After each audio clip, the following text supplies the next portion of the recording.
be more understanding with others, to love other as well.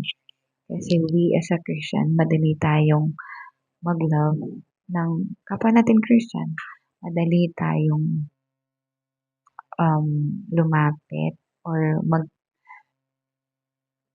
magbigay, maging yung loob natin, madali natin in favor sa mga kapwa Christian natin. But Jesus told us to be kind and good and to love others as well, even though they are not believer.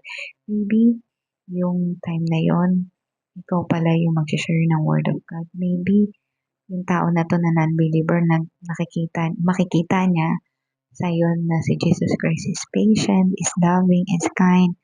So, kailangan talaga i-imitate natin as a Christian kung ano yung mga characteristic ni Jesus, kung ano siya. So, paano ba yun? Paano na ba natin ma-imitate si Jesus? Sa pamamagitan ng pag-aaral ng kanyang salita. So, reading Bible, attending church is definitely the most important thing sa atin as a Christian, kasi we might be deceived. Pwede tayong ma-deceive by the enemy.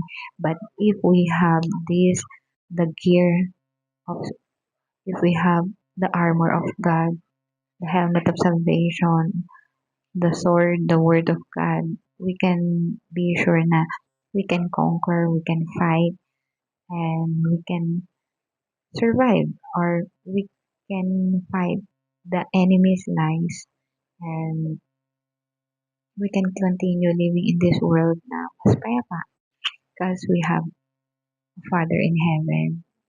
We have an eternal life after this, and living here on earth give us so much challenges.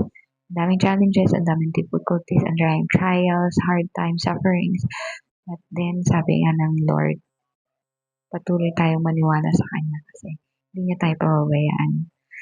So, one of my favorite verse in the Bible is, yun nga, everyone knows about it, the John 3:16. Kasi, for God so loved the world that He gave this only begotten Son, whoever believes in Him